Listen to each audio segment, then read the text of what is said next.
All right, we are live, Con.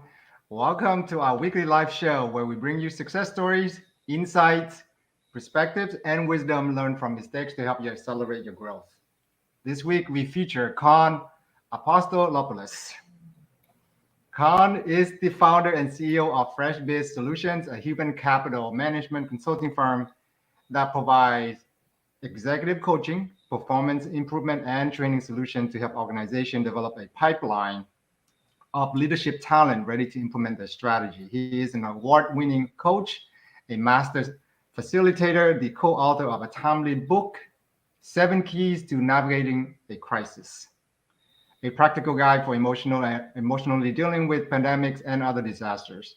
As the Thinkers of 360 Global Top 10 Thought Leader, he is a regular contributor to popular industry and cultural publications such as Management Issues, Achievers, Engagement Blog, and Thrive Global. Khan, it's a pleasure to have you on the show today. How are you? My friend Kent, how can I be better? It's Friday and I'm hanging out with a good friend having an honest conversation. I love it, buddy. That's right. It is truly it's a Friday, and it's what a great way to end the week with this conversation, huh? It doesn't get much better than that. Thank you for joining us. I really appreciate you spending your morning, Friday morning with us. Now, let's dive into it. It's a conversation I think a lot of entrepreneurs out there would love to hear from your perspective and your wisdom that would you be able to share with us. Now, everybody loves a good story, especially a success story that's packed with wisdom that they can benefit from, so they can learn from. Because you know what they always say, right? A smart man learns from their own mistakes, but a wise man learns from their own mistakes and also others' mistakes, right? So this show is essentially just that to help other people learn from our own mistakes so that we can further accelerate our growth together. Now, let's take a walk down the memory lane. Mm. Tell us, what were you doing prior to entrepreneurship, but prior to making that switch? Mm. Okay, that's a good question. So I've been an entrepreneur, an accidental entrepreneur, mind you, for the last 10 years. Prior to that, I spent more than 2 decades working for large organizations, some private, some public, top, Fortune 100, companies as big as 100,000 employees spread over 100 countries, companies that had a lot of franchise operations, countries that had a very diverse interest in broad parts of the industry, but also geographic diversity. So, from that perspective, I consider many of those years a huge, huge education for me and a Mhm. learning opportunity for me to be able to understand how business functions, how business succeeds, and even more importantly, how business can fail if we don't take care of the things that are really, really important.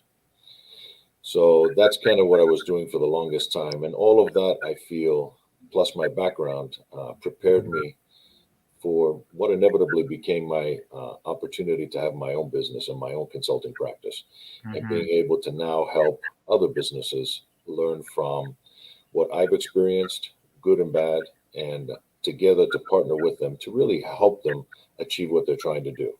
And that is essentially building the pipeline that they need, the talent that they need, making sure that they have the people on board that will help take their plans, their business strategy, their ideas, and make them real. Because let's face it, without the people to execute the plan, it's not even worth the paper it's written on. You and I know that. Mhm. Yeah, exactly. Like human capital, or I would say human is the number one assets any organization have on their, on their balance sheet issue. Right? You would think that. Everybody says that, Ken, but the problem is that very few organizations actually live that. That's the challenge. Mm-hmm. And I can't get my head out of thinking, employers only pay you so you don't quit, and you don't work. Your employees only work hard enough so they don't get fired. Mm, But if employers turn around and say, I'm not just gonna pay you so you don't quit, I'm just gonna pay you so you can stay here forever. mm, that's that's what we call like putting human capital first, right? Oh, absolutely. And it's only when, the people that work within the organization feel like they have a place, they have a stake in the success of the organization. They feel that they can be successful individually, personally, while helping their team and organization succeed. That's where the secret sauce is. That's where true engagement comes in. And that's been something that's been keeping me excited and up at night, helping my clients do over the last 4, 5, 6 years at least. Mm-hmm. Okay. Well, congratulations on making the switch. But Mm. what was the major catalyst that drove you to that decision making while you were doing non-entrepreneurial tasks or gigs prior to making the switch? What was that major catalyst that you wake up one morning and you go, oh, that's it. Mm. I got my calling, and I'm ready to make the switch now. It's an interesting question again because many people say, like you just described, that they woke up one day and they said, "Okay, it's time. I want to do this on my own." Yep. Um, I didn't have that epiphany. That wasn't the driver for me. I Mm, mentioned that I was an accidental entrepreneur. The thing that got me up off the couch and moving in this entrepreneurial way, the true catalyst, I got fired. I got mm, fired because the company got reorganized, got bought out, and they mhm. were laying off all of us that were in one location to move their headquarters somewhere else. That was the simple fact that kind of lit the fire under me. Um, I was I was working very, very hard as an employee, as a member of the team, to really realize my own goals within the organization. I wasn't looking to start my own gig, Mhm, but I was always thinking as an intrapreneur, not an entrepreneur, but an intrapreneur, mhm, mhm, working with that same spirit of ownership, personal accountability, and ownership within the organization, taking personal accountability for the successes and for the failures that I had within the organization. All of that mindset helped me really when the time came for me to become my own business owner. And honestly, I went out, after I was let go, and I went out looking for my next career job.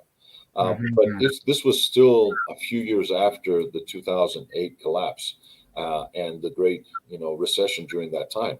And here, where I live in the foothills of the Rocky Mountains in Denver, um, the economy hadn't really recovered even a few years later, and it was still Right. hard to find work. So at the time, I kept interviewing with people. They would tell me, they really liked my background, my experience. They liked the way I presented myself. They felt that I could be a great asset to the organization, but they fell short of making me an offer. They kept telling me, "We don't think we can afford you," which for those that have been around a while, and this gray hair isn't just dyed; it's actually earned. Um, I like that. they looked at that and they said, and to me, I realized that they were questioning whether they want to hire somebody at my age Mm, and how that would look. I have a feeling that they were hopefully looking for somebody younger, somebody perhaps that was willing to grow within their organization, maybe somebody they could start at a lower salary. So that left me in a situation where I was, perplexed about what to do. Now, that summer, I lost my mom on top of mhm. everything else. So coming back from my native Greece from her funeral, I had plenty of time to think. Right. And, I reached out on the spur of a moment. Sometimes the inspiration just hits you. And I Yep. reached out to somebody that I had interviewed with that I felt there was a very strong connection. Hmm. And I reached out and I explained to them what had happened. I explained to them that I was still looking. And I asked them, I said, you mentioned that you were concerned about hiring me because you didn't think I would stick around once the economy turned because you couldn't pay me enough. But you also said that you had a lot of projects going on, a lot of work that you needed help with, the kind of help that I could provide. How Hmm. can I help you? He says, let's do lunch. So from Hmm. that lunch meeting, the whole process changed. The whole direction changed. Somebody said yes, and that whole thing changed. So from that lunch meeting that we had, he asked me, he says, "Okay, I have this project. Can you do that?" And I said, "Yeah." So I delivered it. He liked it. He gave me another project. I Hmm. delivered it. He liked it. And he said, "If I put together these three or four things that are somewhat related, would you be willing to bid on that as a contractor, as a consultant to do the Right. work?" I said, absolutely. Now, leaving that meeting with him, I realized I had not the first clue about what that meant. And so I Mhm. went ahead and figured out quickly that I needed to create a company. I needed to create all the background that I needed in order to apply for what was essentially a pseudo state agency, um, and figure out how to apply for this and meet all the criteria. So I quickly did that, put my proposal together, and sent it out. Well, Mhm. as luck would have it, or as capability would have it, I got that first gig, and that became my first client. And that started my entire journey with Fresh Biz Solutions. It kept me almost fully engaged for about 18 months. And it set the stage for me to be able to launch my entire practice, my business Mhm. model from there. Wow. Congratulations. What an incredible story, you know. Um, that's the best way to really think about, okay, because like for my own personal story, I did have an epiphany, Mm, but it was not overnight, right? It was been boiling in my head for a long time that right. I needed to do something other than being stuck in one spot, you Mm, know. And so over time, it just come to you, but yeah, it came to you at a time where you least expected. Like you know, got let go, which right. prompted you to think outside the box. And then your mom passed away, and then you started to realize, yeah, this is there's got to be another path for you going Yeah. forward. It's those darkest moments, isn't it? I mean, it's been brewing in the back of our mind. I mean, even with me, I mean, for the large organizations that I did, all of the things that now I offer through my business to support my clients, I did with these corporations. I have the track record within the Hmm. organizations to do it, which sometimes is harder, to be honest with you, to be Right. able to do it from the inside. So I was doing training, workshops, and teaching, developing leaders. I was doing managing the training business within the organization, Right. multiple training locations. I was doing executive coaching and emerging leader coaching. I was developing the systems that would help us retain our talent, develop our talent, promote our talent. All of those things that I do now for my clients, I was doing back then. So at times, yes, like you, I wondered, what would it be like to just do this for a living? What if Hmm. I could just do the parts of my job that I really love as opposed to all of these other things that I really don't like? Exactly. I'm congratulations for me taking that leap of faith and that insight that you had, and like just go for it. And now you've been in it, you've been riding this journey for 10 years, Yeah. and I'm pretty sure you have many success stories which you can share with us. But just share with us one success story.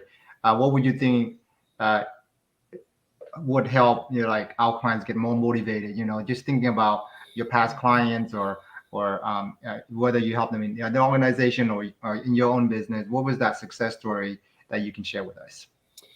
Well, I recently put it into a case study. So may I share with you the kind of the highlights of this piece? Sure. Because as I spoke about this, I have one client that's very near and dear to my heart that I've Hmm. been working with almost since the beginning. Hmm. They were one of my early clients, and I feel very and a part of the organizations. When I meet people there, I actually explain to them I'm kind of like the crazy uncle that shows up at Thanksgiving and nobody knows how they're related, but I feel part of the organization. So I'm kind of an embedded partner with them. And with them, I've been able to earn their trust through the results that we've gotten to really be able to not only apply all of those things that I do well, but to experiment and to expand and to work with them to really take it to the next level. Let me give you an example. This is a major player in the construction industry, a company that has four very very big markets that they serve within the U.S. I serve the one market that's here in my area, in the mountain area, in Mountain States, in Colorado, and the surrounding states here. Uh, this company has an amazing culture. They always have, but they're also a company that, like many construction organizations, really didn't have a structured approach about how they view their talent. They treated their people well. They had their values. It was a very family environment, if you will, because it kind of started that way. It started with a family. It still has the family name. Um, Hmm. but the key thing when I started working with them is that they were about this region was about 250 million in revenues. And their goal over the next few years as part of their strategic plan was to get to 400 million. That was their big push. And Mhm. along with that, that represented all of the wonderful things that went with it, developing their people, the systems, the infrastructure, all of the stuff that has to go with that kind of a jump in revenue. Um, so I started working with them, and through this trust building and through the results that we got, um, we basically continued to work and add more services to them. Mhm. Um, Recently, a couple of years ago, this is just before the pandemic, Right. um, they hit 600 million in revenue. Wow. Not Beautiful. just that, but this was 600 million of a total of 1 billion for the entire company, which means the other three regions within the company hit only 400 million. This one Mhm. region hit 600 million. Now, their profits were 6 times the amount of the other three combined, profitability wise. Their people numbers were off the charts compared to the other areas, but also to the competitors here in the market in retention, employee satisfaction, promotability, all of the key drivers that we look at from a people management, a talent management standpoint, they were outperforming everybody. Mhm. We Oh, wow. positioned them, we positioned them so when the pandemic hit, when the Great Recession, the Great Resignation hit right after the pandemic, Yep. these Yep. guys are still performing at 5 and 10 percentage points better than the rest of the organization and the competition in the market. They are their people are not looking to leave. Their people are looking to grow. And as a result of that, we are actually attracting a lot of talent from our competitors that are leaving those competitors and coming to the organization. So to me, there is no better proof than the results that you can see over time and in black and white Yep. on the top line, on the bottom line, on the people, everything that you see. Yep. So this is to me the way that the services that I provide and people like me provide are not just fluffy things. To me, I support the business. I just happen to do it through their people by engaging and really helping their people want to achieve those results.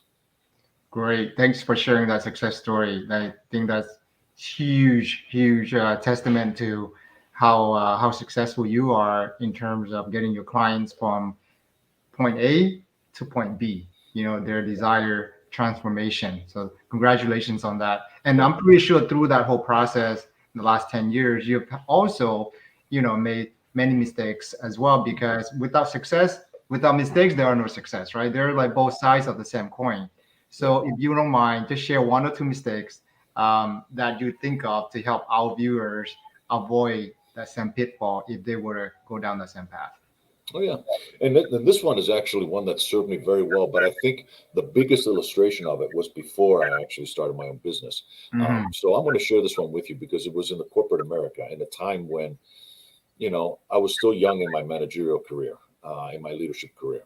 Right. Um, I was working with probably one of the best bosses that I've ever worked for. Hmm. And she was an amazing leader and taught me a lot. There was a time when she was preparing to present, kind of like at the state of the state, if you will, the state of the organization, at a senior leadership summit. She was preparing to present the results of our work from the training and organization development department, which I was part of. Hmm. And I was tasked with delivering my part of the presentation that she would then put into her presentation, be able to present to senior leadership. Now, this was going to be on a Friday morning, kind of like we are right now, but first thing in the morning on the East Coast. So she had reached out to me. We had talked about it, and she had told me, I need your stuff by close of business Thursday at the latest. Okay. So I can review it, I can put it into my presentation, we can do all that. So I'm working on this as a young leader, as a young manager. I wanted to do my best. I Right. wanted to showcase what I could do, not just for her, but for senior leadership as well. So I'm working on my presentation pieces and everything. I was gathering and I'm tinkering with it, working with it, massaging it. Well, Wednesday or Thursday, sorry, comes and goes on the East Coast time. Now remember, I'm in Denver, so she's 2 hours ahead to me. Right. Somehow inside me, I've convinced myself now that no, she didn't mean her end of business. She meant my end of business, of course. So I figure I've got 2 more hours to work on this and keep getting it better. Right. So I Right. keep working on it. My 5 o'clock comes and goes. I'm still working on this. I'm reluctant to let it go. I'm caught up in it. I'm doing all this stuff. I work on this and I convince myself, well, I'll do it at the end of the day. Maybe that's what she meant, East Coast Mm. time. So I'll say that I've still got a few hours to work on. I keep tinkering with it. 12 o'clock Eastern comes and goes. It's now midnight, past that, my time. Right. And at some point in the middle of the night, I said, okay, I can't keep working on this anymore. I got to send it out. So I send it to her. Now, mind you, she was preparing for a presentation first thing next morning. Mm-hmm. Now, I wake up with the realization coming out of this funk, this obsession that I had during that time that, oh crap, I really set her up for failure now. I didn't help her. I put my stuff out there. I was focused only on me and I didn't focus on her. So I'm starting to worry now. I'm thinking, oh my God, she might be really upset with me. I've set her up in a bad place. So a few hours go by in the day and everything else. I haven't heard from her. So by lunchtime, I get a call from her. Mm-hmm. And by now I'm really worried. And Yeah. so Yeah. in a very calm voice, she says, I just wanted to let you know the presentation went well. We Mm. got a lot of positive feedback from senior leadership. But she says, I also want to give you some feedback. Mm-hmm. And she proceeds to tell me that what I had done really put her in a difficult place, Mm-hmm. that I really didn't appreciate where she was at and the work that she needed to put into this, to Yep. own it, to understand it, to give her time to have, she had questions to get back to me and Mm-hmm. really be able to help her Right. be successful. So essentially, she said, I could have very easily failed with this. But the good thing is that we understood each other. I kind of knew where you were at. Mm-hmm. But I want you to learn this and understand this. And to me, this was one of the most important lessons that I've learned that not only served me in my corporate career, but it served me in my business ownership career. There's an expression that we use in performance improvement and Six Sigma efforts and quality improvement. We call that the voice of the customer. And it means listen to what your customer is telling you. Too many of us, especially in the entrepreneurial world, promote what we can do, who we are, our credentials, and everything else. And we get so caught up in our own wonderful and magnificence that we forget to ask what keeps our clients up at night? What's a priority for them? And Right. until we realize that what we are here to serve them, we are operating as navigators, as guides, as Sherpas for our clients. We are not the hero of the story, they are. They are. It's Yeah. then Right. and only then that we will be successful in Mm-hmm. being a provider and a consultant and a trusted partner for our clients. Right. Wow. Thanks for sharing that. The story that you the wisdom that got to where you are today. I think Steve Jobs says something like, "Get so close to your customer that they don't even know you've been there." You're right. You gotta listen to your market because your market is never wrong, and when you Right, listen to them, everything else will come into place because you're pursuing with the center, the hmm North Star, right? The North right. Star is our clients and what keeps them up at night. Very good. Yeah, I mean that's why they're willing to partner with us. That's why they're willing to pay us to Hmm. come in and help them from that piece. That's why they trust us. And it's only when you can build those relationships, when you take yourself out of that and understand that the focus needs to be on your customer, on the people that you serve. That's the important thing. That's true in personal relationships as well, Ken. When we look at it and we say, okay, my spouse, my partner, my child, whoever it is that I'm with in my personal relationships, my friend, Hmm. when I actively listen, when I truly hear with my heart, my ears, my mind, what they're telling me, and I focus on that, that really makes a difference in our relationships. That really builds that That does. trust. That does. Yeah, asking the right question with the people that or the organization, that we put them front and center, and we listen attentively and listen to what they want to get resolved with, Yeah. whatever problems they may have, and that will always come out ahead for Oh, both. you know? Absolutely. I mean, you and I are in a service provider industry. We have people that we serve, that we help, that we want them to be successful. Yep. Well, it's not about what I'm selling. It's about what they want to buy or what they need to buy. I'm not a salesperson. I'm a buying facilitator. And I do that by putting it in front of them and saying, look, from what I'm understanding, here is your problem. I think I have a solution that either I can provide or somebody I know, like Kent, can provide. And that's how we provide that solution to them. We become a trusted partner for them. Yeah. And Thank that's you the for, pieces that we need to understand. yes, that's absolutely the golden nuggets that you just share, right? Always ask, always ask your question. Keep it up at night. So that way you have exactly what you need. There's a lot of young entrepreneurs out there that enter the space on a daily basis. Those that come in maybe between 1 to 3 years in business. Mhm. And as a seasoned entrepreneur like yourself, what advice would you give them as they are starting out? They're venturing into this new space. What would you say to those guys that just venturing in? So here are a couple of things. Well, obviously, the one lesson that we've already talked about, which is listen to your customer, listen to the people that you're serving first and foremost. Yep.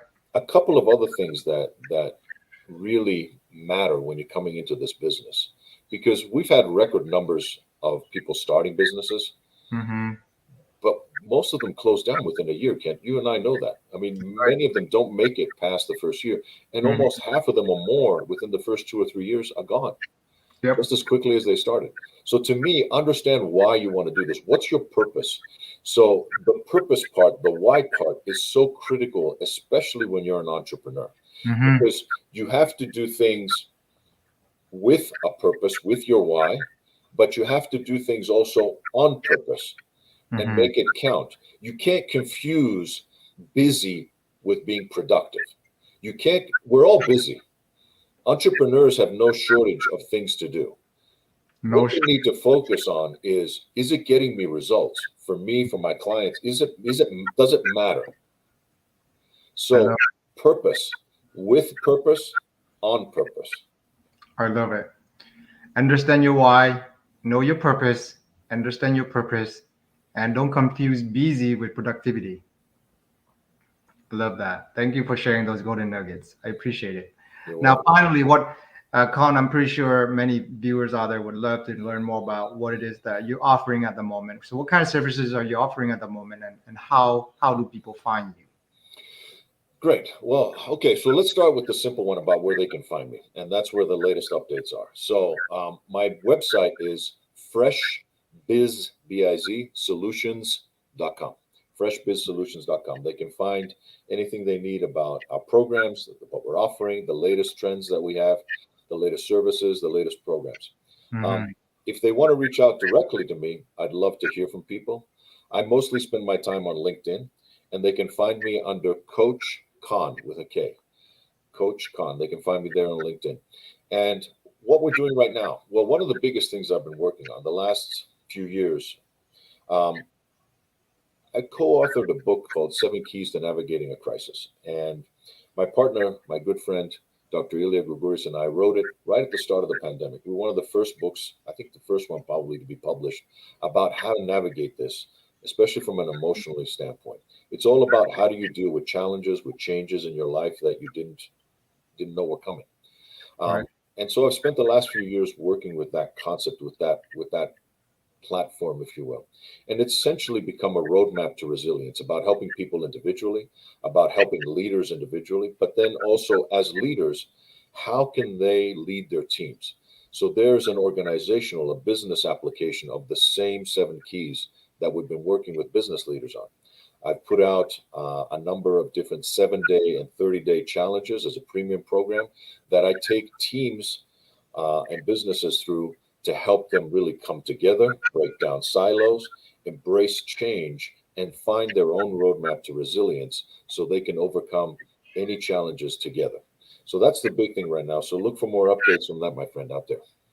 Perfect. Thank you so much for sharing that. I'm pretty sure our viewers will appreciate you for sharing everything that you've shared today, Con. And I myself personally, I'm grateful for you to be on the show and share your wisdom. I know you said it. This is not. This is earned, and you can show it. Shows it on your on your. This is not die. This is earned. I like that. Um, all right, folks, that's all for today's live show. If you are watching the replay and have questions, feel free to drop your comment below and we'll get back to you. Thank you for joining us and have a great weekend ahead, Con, and everybody else. Thank you, my friend. I appreciate it.